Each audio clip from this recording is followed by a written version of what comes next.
Hello and welcome to another episode of The Auction Puzzle. We're really excited for our first episode for 2020. We've got a really exciting episode today. We're obviously joined by our superstar female auctioneer, Jessica Broden. Hello, Fabian. How are you, Jessica? Happy 2020. Happy 2020. How was your Christmas break? It was absolutely fantastic. Spent time with the family, but we're back into it. 2020 is a go. We are, and it's really been a great start to the year. It's really kicked off with a bang. Had a great weekend last weekend. First real auction weekend of the year. 100% clearance rate, and we've got a lot of twilights coming up towards the end of Jan, which is really exciting. And our Feb and March are looking pretty jam-packed. So best of luck to all the agents out there, our clients especially. Thank you very much for supporting us so early on in the year. We absolutely love you, and even best of luck to all the other auctioneering companies out there. We hope you have a very successful and prosperous year, as do we hope we as well have a successful year. So Jess, Yes, Fabian. what are we going to be talking about today? Today we are going to be talking about buyers setting the reserve. Okay, interesting. We've heard this before, and we've talked about it a lot. A lot of our clients that are watching this know that we mention this in our little sales training that we do with them. But I would love for you to elaborate on this, because I know that you're pretty passionate about this. Definitely. So think of it this way. So running an auction campaign, you're working together with yourself and with obviously your vendor, and you're working together to try and gain the best possible outcome. In saying that though, the buyers are the ones that will give the price, aren't they? We handle the competition, we make sure the competition is there, but the buyers are the one that will pay the price, ultimately. Yep. So would you not think that it would be a good idea to ask the buyers where they'd like to set the reserve? It's interesting because a lot of the agents, typically they focus a lot of their energy and time on the vendor. Yes. A lot of their energy time on the vendor, but the reality is we still need the buyer in order to affect the transaction per se. So I hear what you're saying. For me, one of the big things that I've learned over my not just real estate career but auctioneering career, Brendan Ilicic, when he built EYS, was pretty passionate about this as well, and talking about how the buyers are really important.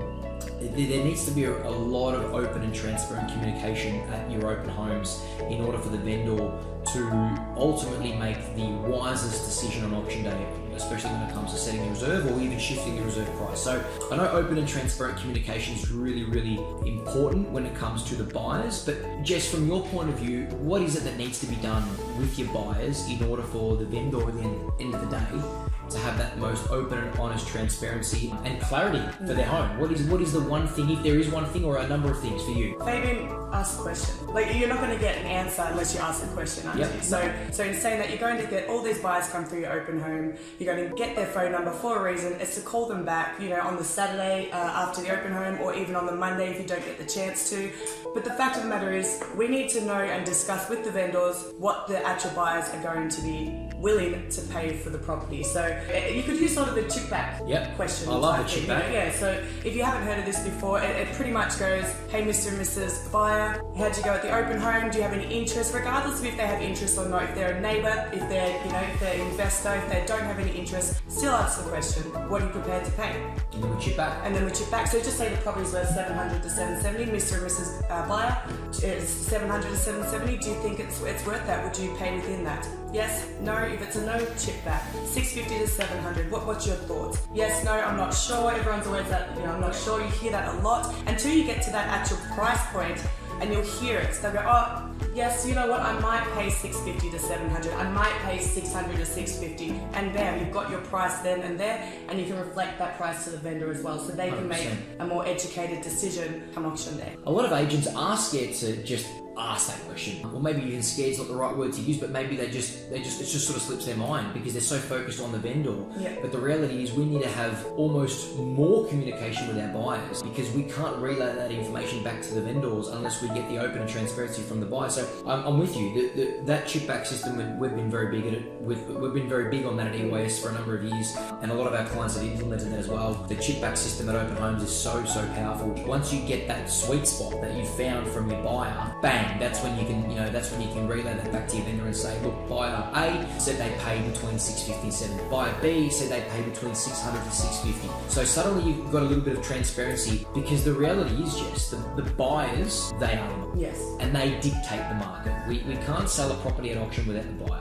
So the beautiful thing about an auction is that the market speaks, and by that we mean the buyers. The buyers will, on the day, tell the auctioneer, the agent and the vendor what they're actually prepared to spend for the property. So just on that, there is another thing that we can do with the buyer in order to get their reserve price, and that is sort of flipping this question on its head a little bit. But usually we like to ask the vendor where they want to set the reserve price, but in this case we want to ask the buyer. So Jess, what would we do? Like, if for all the agents out there, what would you say would be a really, really good, powerful question to ask your buyers in order to get them to bid on auction day or to get them there? What's a really important and powerful question you could ask? So you've already asked them what they're willing to pay. So you've already had that point of contact. Hopefully you've had plenty more point of contacts with the buyer, whether it's an email, phone call, text, throughout the campaign. Closer towards auction date, call them again. And another thing could be, Mr. and Mrs. Buyer, the vendor wants me to ask you where they should set their reserve in order for you to attend. And that brings them in as well. That connects them a bit more to the property as well, if they do have that interest. And then you'll be able to have that open and transparent conversation with them. And you know, the 650 to 700 buyer might go, well, look, I know it's on the market 700, 770. I'd probably bid to 7.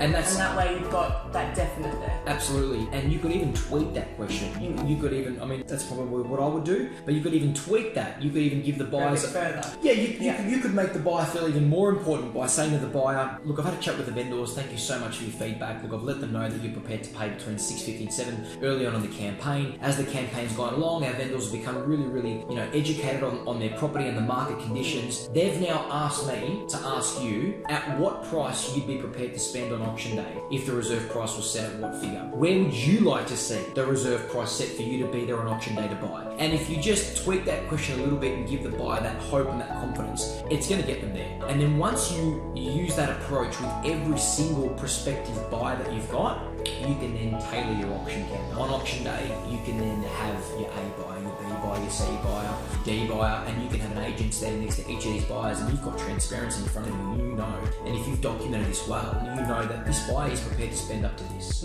This buyer is prepared to spend up to this. And that is going to give your vendor plenty of clarity about where they stand in the marketplace with their property. Definitely, Fabian. And look, we all say you never know what's going to happen on an auction day, but why not try and put those plans and processes involved, and then you'll be able to come up with better strategy on auction day. You don't know what's going to happen, but if you follow the process and you've got all the information out there, you know this buyer, that buyer, every single buyer, and what you've actually communicated with them, you'll be able to make a better informed decision. Absolutely. And look, I think it's really important as well for us to reinforce this with everyone watching. There is the unknown that can happen on auction day.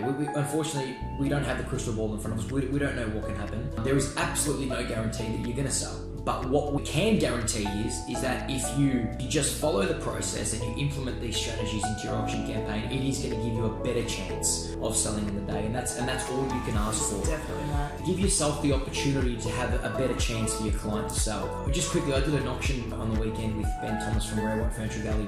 Everybody knows who Ben Thomas is. He's an absolute mastermind when it comes to running auction campaigns. Hello, Benny, if you're watching. There was one particular auction, 2 at 83 Catherine Road in Oxford. It was a townhouse, brand new townhouse. He said to me at the start when I got there, he said, look, probably not going to sell. We've got a couple of buyers here, but at the price point, we're probably more than likely going to pass it in. So we were prepping up for a strategic passing. And funnily enough, when the auction was underway, we had these two buyers fighting it out. We were expecting this property to pass in around 700. It ended up selling on reserve at 750,000. So even when you think you're not going to sell, you could end up selling. So at that, obviously on that auction, again, didn't have the crystal ball, didn't know what was going to happen, but we ended up selling the property. So you just never know. So just follow the process, and he followed the process. He did everything that we just discussed in this video.